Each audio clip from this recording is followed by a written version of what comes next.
This video is going to focus on translating English sentences into propositional logic. Now, some of you might be able to do this immediately, just watching everything we've done. But for a lot of you, this is going to be the first time you've done it, and I'm just here to give a little bit of advice on how to do it. Because much like set law proofs, there's no specific way to do things. There's a correct answer in the end, but the strategies you take to translate things can vary depending on what you focus on first. So here are some tips that I use when I first started to translate English into propositional logic. The first thing I did was I identified all of my connective words. So when I saw a word like and, or, not, unless, although, all of these different conjunctions, all of the different negations, disjunctions, I identified them all and I would highlight them. I'd put an underline on them. And I would double check to make sure that those actually had the meanings of and, or, not, unless, although, because sometimes things look like connectives, but they're not. And, we'll talk about that too. If I saw a conditional, if I saw words like if, or if I saw only if, what I would do is I would arrange it so that way the antecedent was on the left and the consequent was on the right. So that way when I translate it, it's already set up for me. I just have to go from left to right. So sometimes there are different words for conditionals like if. You might see the word when. You might see provided that for if. Uh, for only if, you might see things like only when. You might see, well, I guess only when, only if are really the two big things you'd see. So I'd make sure that the order is right there. The second thing I would do was I would then define all of my affirmative declarative sentences with letters. So I would not include the word not, but because I need affirmative sentences, but if we have a sentence like Steve is happy, I'd say, okay, I'm going to give that an S. Usually I give it a letter that relates to something in the sentence so that way mentally I can keep track of it. So Steve is happy or Mary is sad. Maybe Mary is sad, I give it an M. And finally, because at this point I would have all of my atomic statements listed out, I'd have all of my connectives highlighted, and I would have the order of antecedent to consequent. I would just translate all the components piece by piece. So I want to do an example here. Here's the sentence. Corin robs a bank and gets rich when Charla buys the equipment or does not forget to hire a bodyguard for the job. So the first thing I've done is I've highlighted all of my different connective words. So and, when, or, not. So I've highlighted those words. So now I know where the connectives are. And what I've done is I've rearranged it to an if-then statement. So when is the same thing as if. And anything after the if is the antecedent. So we could rearrange the sentence and say, when Charla buys the equipment or does not forget to hire a bodyguard for the job, then, I just put the then in brackets. I didn't explicitly state it, but I know it's there. I know this is the consequent. Then, Corin robs a bank and gets rich. So now I have my conditional here in blue. I have my negation here in red. I know where the negation is. I know where my or is, and I know where my and is. I have four different colors. That's perfect. So I've rearranged the sentence. I have all my operators highlighted. So now all I have left to do is to find the affirmative declarative sentences. So, uh, Corin robs a bank. Here's one. Corin robs a bank. I decided to give this the letter R for robs. Gets rich. Okay, Corin gets rich. There's one. I decided to call this G for gets. Charla buys the equipment. I've decided to call this E for equipment. And Charla forgets to hire a bodyguard for the job. Well, I call this F. Now notice that this is affirmative. So in the sentence it says does not forget, but not is a connective. So when I just translate the sentence into a proposition or the clause into a proposition, I want an affirmative. I want not to not be in there. So that'd be Charla forgets to hire a bodyguard for the job. So just looking at this now, I'm going to now put in the symbols for all of the operators. So I have or there, I have not there. I'll put the arrow on then, because that's where the arrow shows up in the if-then sequence. And I'll put an and under and. And at this point, well, I'm just translating left to right. So on the left side of the arrow, I have E or not F. Okay, that's my antecedent, that's my condition. And then I have RNG on the right for Corin robs a bank and gets rich. So I have RNG on the right side. So I've just translated this sentence now into propositional logic. Either Charla buys the equipment or Charla does not forget to hire a bodyguard for the job. If that happens, then Corin robs a bank and Corin gets rich. So it's a paraphrase of the sentence above, but it's an accurate paraphrase. It is the same truth condition as the sentence itself. So the process when you first do it can take a bit. Each time you do it, usually we start with simpler sentences. There's quite a few practice sentences on Canvas. And in the additional resource section on the syllabus, there is the logic book, LING 324 edition. There's probably 25, 30 practice sentences there as well, in addition to what we're about to do. So let's translate the following sentences into well-formed formulas. You can try to do this yourself and you can pause the video, but I'm going to go through the answers right now. So the first thing I want to do is I want to give atomic statements to, or letters, propositions, to our statements. So first thing I'll do is I'll highlight all of my connectives. So if Addie learns to shuffle, there's a comma, so there's a secret then in here. She will be a great dancer. Okay, so there's just one connective here. And we know that everything that comes after if is going to be the antecedent. So Addie learns to shuffle will be on the left side. So Addie learns to shuffle is a declarative sentence. So I'm going to call this S for shuffle. I'm going to try to get as close to there as I can so I have space. And then she will be a great dancer. I'm going to call this D for dance. So S is my S is my antecedent, D is my consequent, so I can translate this as S arrow D. So if the condition is met that Addie learns to shuffle, then the consequent will happen, which is she will be a great dancer. Okay. The next one, we're using Addie will be a great dancer, she will not learn to shuffle, so we have the same propositions as before. But here I see an or, and I see a not. Okay, so or is our or, not is our not. Addie will be a great dancer. Again, we had this before is D. She will learn to shuffle is going to be S. So our translation here is going to be Addie will be a great dancer, that's D, or she will not learn to shuffle, so or not S. Okay, that's good. Next sentence. It is not the case that, okay, well, this is a secret operator here. This is our not. It is not the case that salmonella is not dangerous to crabs. Oh, we have another not here. Okay, so we have two nots. And then we have salmonella is dangerous to crabs. Let's call this C for crabs. Okay, so we have two negations, not, and then we have C for salmonella is dangerous to crabs. Okay, that's our translation. It is not the case that salmonella is not dangerous to crabs. Or we can paraphrase this as it is not the case that salmonella is dangerous to crabs. That's another paraphrase. So not salmonella is dangerous to crabs. Okay, here's the next one. And what I'm going to do is I'm going to get rid of the markings on the first three just to make it a little bit less crowded on the page. Okay, Charles shows up if, okay, well, there's a connective. Elsa shows up, and the other way around. Oh, okay, we have something a little bit different here. Well, let's do Charles shows up. Let's call this C for Charles. Elsa shows up. Let's call this E. Okay, we know that Elsa shows up comes after the if here, so this is going to be our antecedent. So if we just do Charles shows up if Elsa shows up, our translation here is going to be E arrow C. So if Elsa shows up, then Charles shows up. But then we have this and here, right? So and what? And the other way around.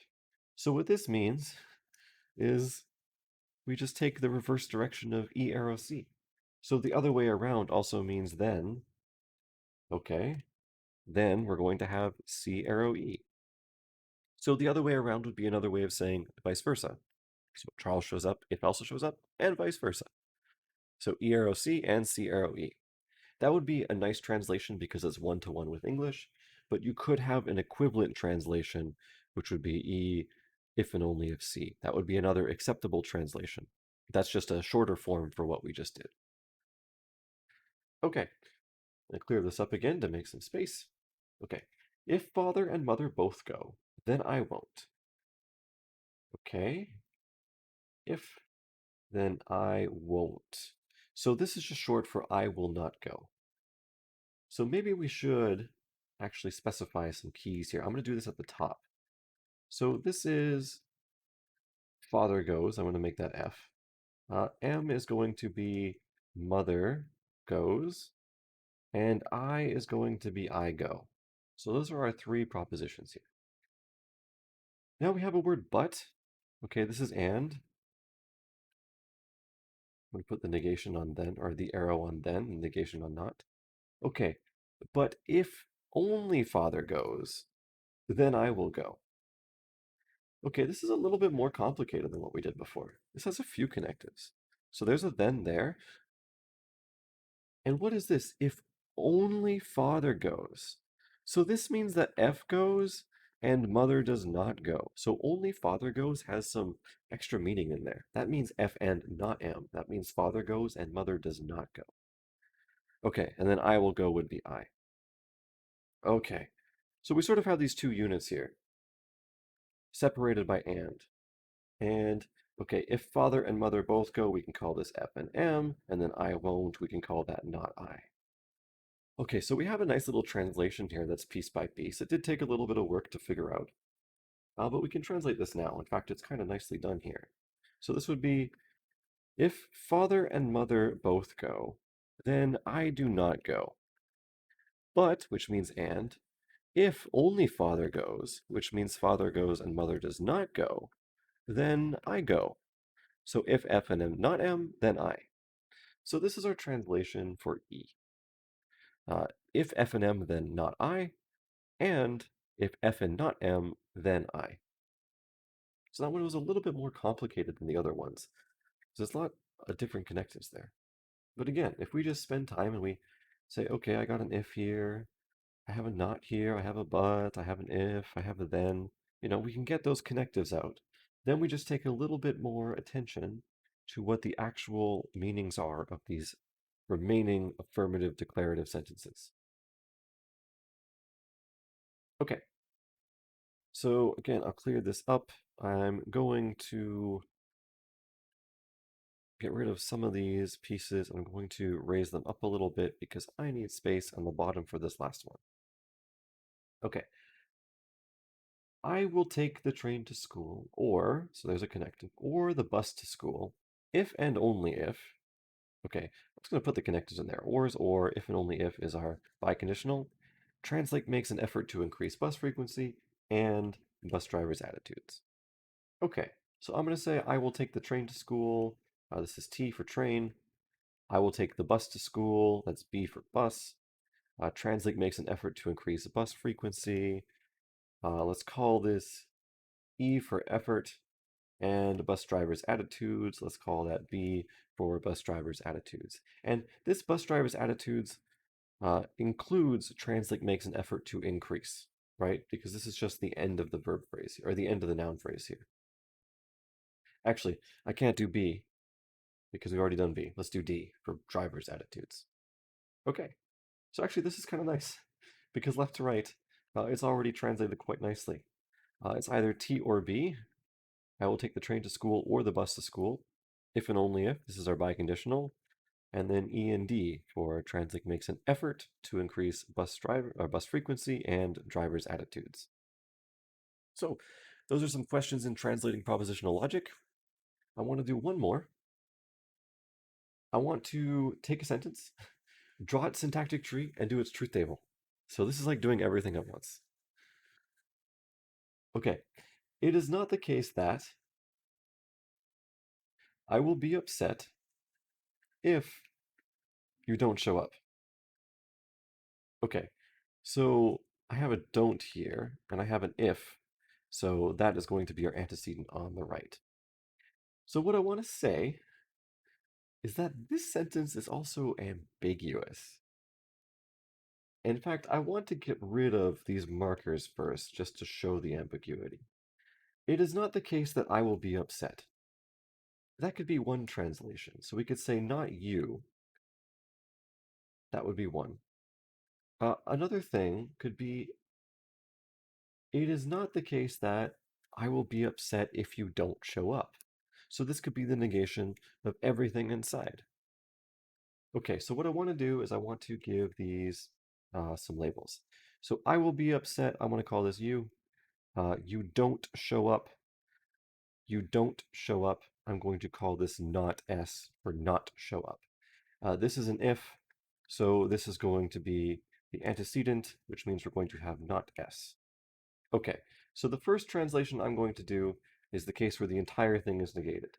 So I'm going to paraphrase this as if you do not show up, then I will be upset. So not S arrow you, and I'm negating the entire thing. So this is one interpretation. I'm going to put it over here, and let's build a syntactic tree. So we have not, that's negating not S arrow U.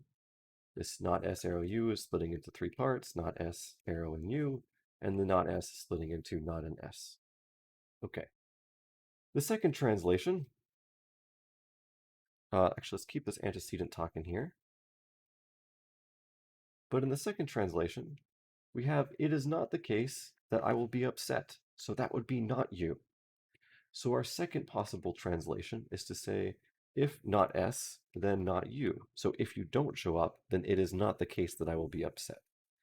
And here's the tree for this. We have not S, we have arrow, we have not you, and both not S and not you split into their individual components. So two different interpretations for the sentence, and the truth tables for each of these will differ depending on what we have. So what I need to do here is I'm going to get rid of the translation up here for space, and I'm going to shrink these down. Okay, and I'm going to just build one giant truth table for everything. So we need S. We need U. We need not S. We need not U. We need not S arrow U. Ooh, this is going to be quite a bit because we're doing multiple formulas at once. We're doing not S arrow U and taking the negation of the entire thing there. And then we're doing not S arrow, not U. So it's going to get a little bit crowded at the end. But that's okay because we have the power of yellow lines, which are, I'm sorry, they're very bright here, but at least we'll get some separation. So I'm going to set up my truth table, 1100 for S, 1010 for U. Not S, this is going to take the opposite value of S. So if S is 1100, not S will be 0011. Not U is going to flip the values of U. So U is 1010, so not U will be 0101. So again, flipping truth and false. Not S to U. So we're going from not S to U. Remember, this is only false when we have one arrow 0. So in the first row, we have 0 arrow 1. That's true. Second row is 0 arrow 0. It's true. Third row is 1 arrow 1. It's true. Fourth row is 1 arrow 0. So this is our 1 arrow 0 case. So this is where it's false. Okay. Not S arrow U takes the negation of that. So it flips all the values in this column here for not S arrow U. So instead of 1110, we're going to get 0001. Okay, so this is interpretation number 1. So that means that this sentence, 12, is false in the first 3 rows, but true in the last row under the first interpretation. Let's see if the second interpretation works the same way. So not S arrow, not U. Okay, we're going from not S to not U. So that's going to be true in the first row because we have 0 arrow 0. In the second row, we have 0 arrow 1. That's true. In the third row, we have 1 arrow 0. So that'll be false in that case. And in the fourth row, we have 1 arrow 1. So that's true. So that's the truth values for the second interpretation. So we can see here that the first and second interpretations are not the same. In the second interpretation, it's true in 2 more situations compared to the first interpretation. So when you have an ambiguous sentence, you have ambiguous truth values. There's different hypothetical situations in the world where the sentence is true or false. So that's it for translating English into propositional logic. There's a lot more practice questions on Canvas in the additional resources on the syllabus and on the page itself for the lecture page. If you have any questions, as always, post them in the discussion board or email me, and I will answer you when I can.